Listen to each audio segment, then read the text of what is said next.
seksual modul 2.3 tentang praktek coaching. Saya sendiri, Fadila Mega Selviana SPD sebagai observer.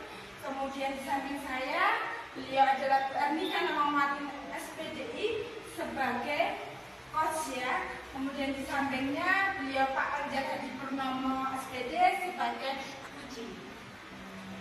Mohon izin untuk hari ini praktek coaching akan direkam sebagai unggah tugas di demonstrasi kontekstual modul 2.3 praktek coaching.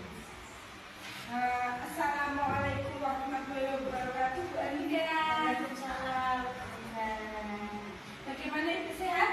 Alhamdulillah sehat. Sehat sekali. Terlihat dari senyumnya ya sangat mengembang. Bu Ernika, hari ini akan melaksanakan praktek coaching, betul ya Bu ya? Dengan siapa? Saya akan melaksanakan praktek. Berarti Pak Anjar ini hari ini bertindak sebagai uji ya Pak ya. Ibu akan melaksanakan praktek coaching. Apakah rukun yang akan Ibu gunakan hari ini? Saya akan menggunakan metode alur cerita. Menggunakan alur cerita. Apa itu Bu alur cerita ya? Itu T itu tujuan, I identifikasi, R itu rencana aksi, dan K itu tanggung jawab. Iya, alur cerita. Ya. Singkatannya bagus sekali ya Bu ya. Namun artinya sangat bermakna. Ya benar sekali. Yang kedua ini Bu yang saya tanyakan, kompetensi coaching hari ini yang Ibu ini lakukan itu apa yang dikembangkan? Saya ingin memaksimalkan potensi dengan pertanyaan-pertanyaan bobot yang bersifat terbuka yang nantinya coach akan menemukan solusi atas permasalahan yang akan dihadapi berbeda. Oh, berarti yang ingin dikembangkan hari ini pemasangan dari Pak Anjar ya Pak Anjar itu ya Pak ya. Kemudian Bu Ernika sendiri menanya bagaimana kompetensi secara spesifik yang ingin Bu Ernika kembangkan saat kegiatan praktek coaching hari Ya, yaitu meliputi kemitraan, solusi kreatif, dan memaksimalkan potensi. Kembali lagi yang dikembangkan coachingnya Iya. Terus ini Bu, indikator ketercapaian yang bagaimana yang menurut Ibu itu ingin kembangkan yang Ibu inginkan dari kegiatan hari ini? Nantinya coach itu akan menemukan solusi atas permasalahannya dan sehingga dia akan memunculkan ide-ide yang barunya. Oh, berarti Ibu hari ini hanya membersamai menuntun ya, menuntun Pak Anjar, ya Pak ya, untuk menemukan solusi dari permasalahan. Jadi hari ini Bu, saya akan menilai atau membersamai Ibu Ernika dan Pak Anjar saat praktek coaching. Dan hari ini saya kembali ingatkan bahwasanya akan direkam ya sebagai bentuk tugas demonstrasi kontekstual.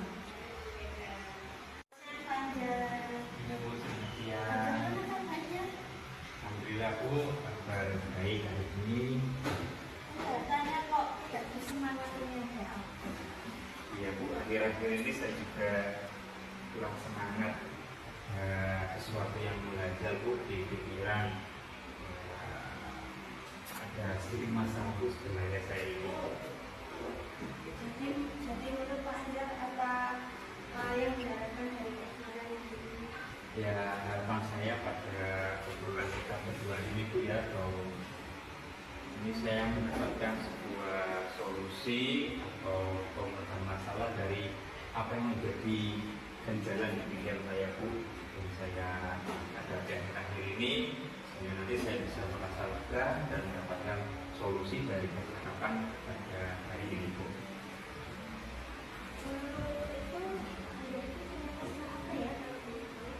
Oh iya Bu, ini saya ada sedikit masalah Bu dalam kegiatan belajar mengajar.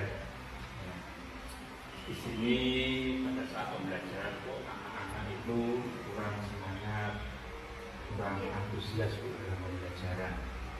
Nah, selain itu untuk saya berikan tugas Bu ya, pengumpulan tugas dari anak-anak itu cuma 40% dari jumlah siswa Bu. Banyak sekali siswa saya nggak mengumpulkan tugas, saya juga bingung. Nah iya, anak sudah nggak antusias, sudah nggak begitu semangat, kemudian tugasnya pun nggak semuanya mengumpulkan Bu, hanya beberapa saja mengumpulkan. Itu kadang ya ada asal mengerjakan saja. Inilah Bu yang menjadi ganjalan pimpinan saya. Ya kan kekurangan apa dalam mengajar, saya juga bingung Bu ini. Jadi saya masih kira-kira nanti bisa saja. Menurut Pak Anjar itu apa yang menyebabkan tidak antusias dalam belajar? Yang menyebabkan tidak antusias dalam pembelajaran Bu ya, kalau menurut saya yang pertama ya mungkin Bu ya, mungkin pembelajaran yang saya lakukan itu monoton Bu, kemudian membosankan lah, mungkin membosankan, dan saya ini Kenapa Pak? jarang Bu menggunakan media pembelajaran. Iya, jarang. Ya sesekali, kadang-kadang tidak sama sekali Bu menggunakan media pembelajaran. Itu. Dan saya juga terlalu mendominasi Bu dalam pembelajaran. Anak-anak itu tidak saya aktifkan dalam pembelajaran. Ya semuanya ya atas kata saya Bu. Mungkin itu yang menyebabkan anak kurang suka pembelajaran. Oh, begitu ya Pak. Kira-kira bagaimana menurut Pak Anjar itu yang membangkitkan anak-anak antusiasnya itu lebih naik lagi dalam pembelajaran Bapak? Menurut saya Bu ya, pastinya semua murid itu menginginkan pembelajaran yang asik, yang menyenangkan, yang tidak monoton, yang tidak membosankan. Mungkin anak-anak menginginkan dalam pembelajaran itu ada video-video atau media ya Bu ya. Iya, itu sehingga anak nggak bosan dan lebih semangat belajar. Pendapat saya dengan Pak Anjar. Lalu menurut Pak Anjar, apa saja yang membuat murid-murid itu lebih asyik atau tidak bosan dalam pembelajaran? Kalau menurut saya supaya murid tidak bosan atau lebih asik dalam pembelajaran, menurut saya itu pembelajaran itu harus berpusat pada murid Bu, harus berpihak pada murid. Seperti yang kita alami sekarang Bu ya, kurikulum merdeka, anak-anak merdeka dalam belajar, pembelajarannya berpihak pada anak, berpusat pada anak, kemudian anak diminta aktif dalam berpartisipasi dalam pembelajaran, mungkin anak bisa berpendapat, kemudian guru menggunakan metode yang bervariasi, media yang beragam, sumber belajar yang beragam. Mungkin hal seperti itu Bu yang bisa membangkitkan semangat anak, antusias anak, kemudian pembelajaran tidak kaku. Itu seperti itu. Lalu mengenai tentang formulasi bersama dengan tadi Bapak pesan itu bagaimana solusinya Pak? Iya. Untuk pengumpulan tugas yang 40% ya, yang secara pengumpulan tugas Bu ya. Ya, itu mungkin yang pertama penyebabnya itu saya terlalu banyak memberikan tugas Bu. Hanya sekali. Iya, kadang satu hari itu saya kasih 3-4 tugas Bu. Wah, banyak sekali Pak. Iya. Ya itu mungkin anak-anak jadi kan terpaksa ya, mengerjakan terpaksa, kemudian terbebani sekali ya. Terlalu banyak tugas, kemudian saya juga kurang memberikan referensi ke anak-anak Bu. Iya, kadang saya tuh patok bangkrut sama teks buku. Ya harus seperti ini, harus seperti ini. Nah itu ya untuk kemudian nanti Bu ya, untuk untuk meminimalisir anak-anak yang tidak mengulang tugas. Mungkin nanti saya pemberian tugasnya Bu, saya sesuaikan dengan anak, dengan kemampuan anak yang tidak begitu banyak, mungkin 1-2 tugas, dan pertanyaannya jangan banyak Bu, ya 5 atau 6 pertanyaan yang mencakup seluruh materi, nggak terlalu banyak. Seperti itu. Kemudian nanti anak-anak saya beri referensi sumber belajar Bu, mungkin saya ambilkan dari internet atau apa, saya share di grup. Kemudian anak-anak bisa mengakses, anak-anak bisa membaca sendiri. Mungkin seperti itu anak lebih antusias dan tidak terbebani dengan tugasnya. Kalau boleh tahu sumber belajar apa yang nantinya Bapak Anjar gunakan untuk pembelajaran? Iya. Sebelumnya sejujurnya Bu ya, sumber belajar itu saya hanya berpatokan pada buku teks yang ada di perpustakaan Bu. Yang dari dinas itu loh. Iya, dinas itu. Ya saya punya pakai itu. Kalau sumber beragam menurut saya itu banyak Bu mestinya. Banyak Bu. Seperti video di YouTube Bu ya. Itu bisa kita gunakan untuk sumber belajar atau sumber bahan untuk anak-anak. Kemudian kita bisa menggunakan artikel-artikel yang ada di internet Bu, mungkin banyak sekali ya. Iya, bisa mengatur, iya, bisa. Iya, kemudian mungkin kita bisa menggunakan aplikasi yang lebih keren Bu. Ya, ada TikTok, Ruang Guru, kemudian ada banyak. Sekali Bapak, saya yakin nantinya Bapak itu bisa menggunakan sebagai sumber belajar yang artinya nanti antusiasnya anak-anak itu naik dalam pembelajaran Bapak. Dan sekarang rencana Bapak untuk menyelesaikan masalah ini?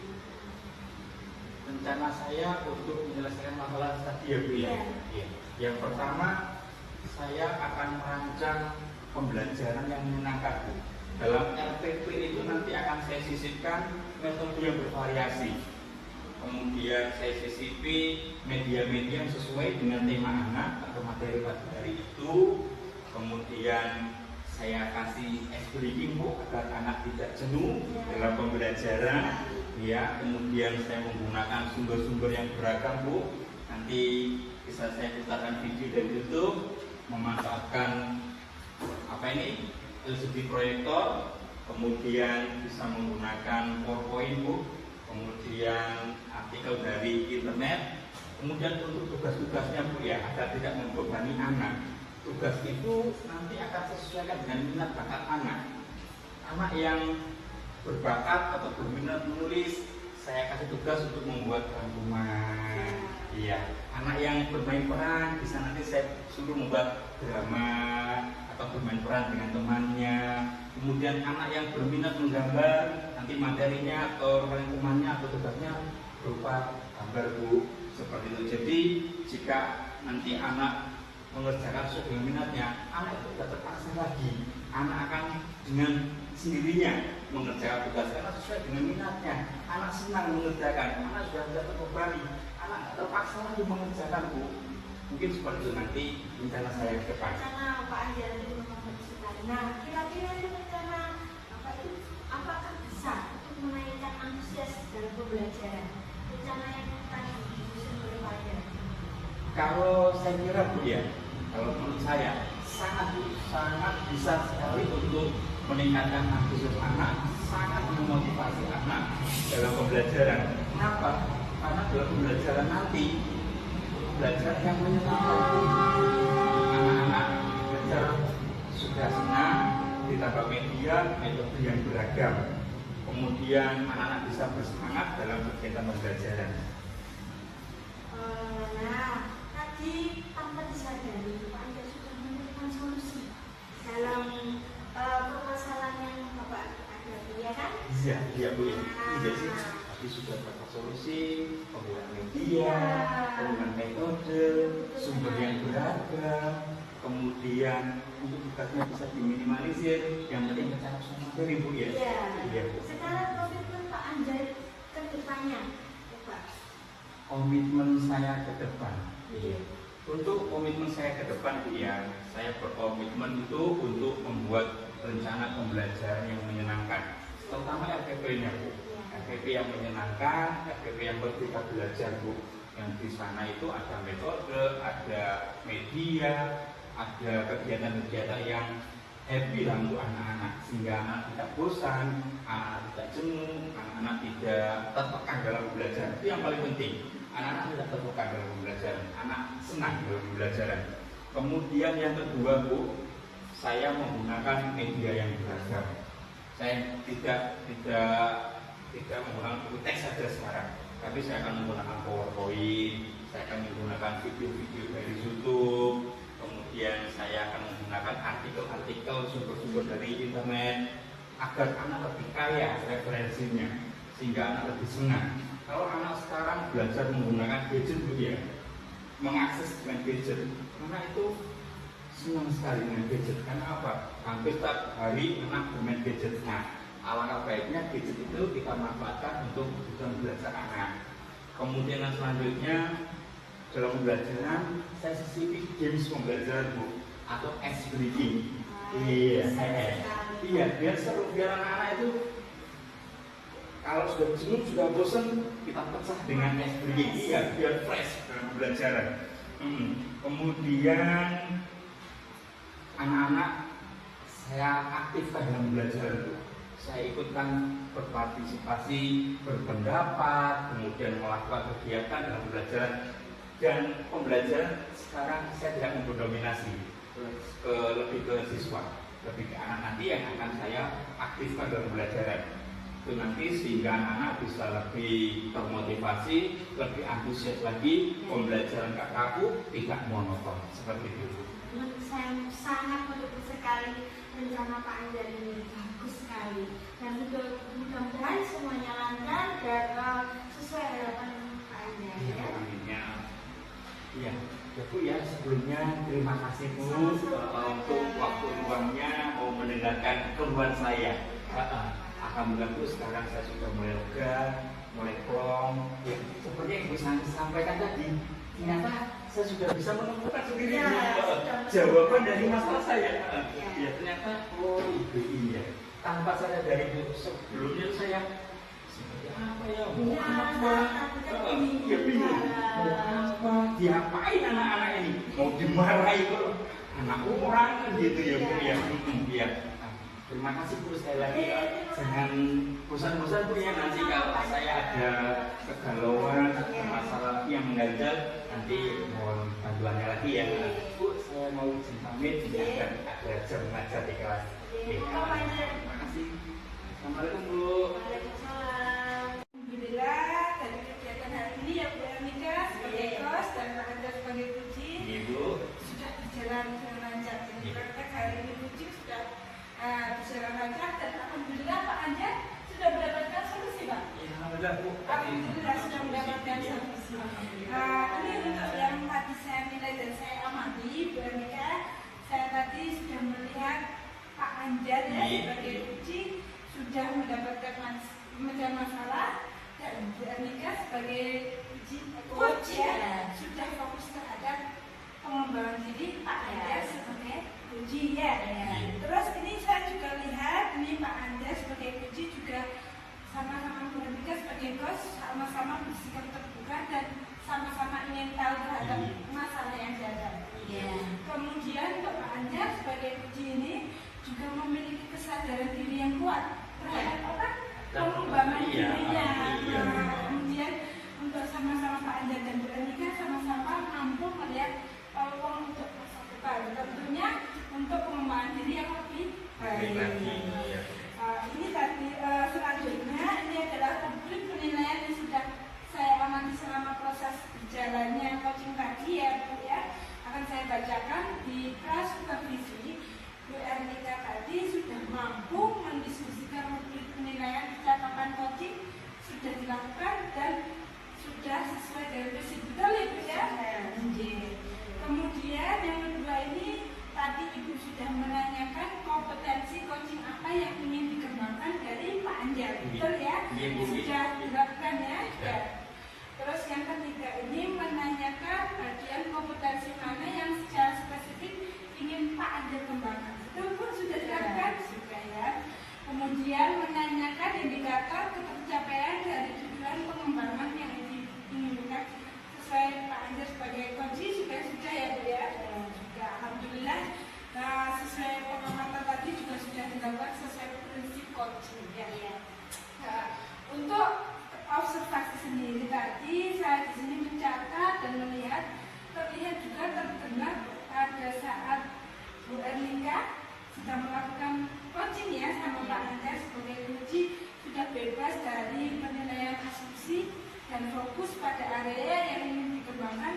yang bebas dari penilaian dan asumsi, fokus pada area yang diinginkan dan berdasarkan hasil praktek.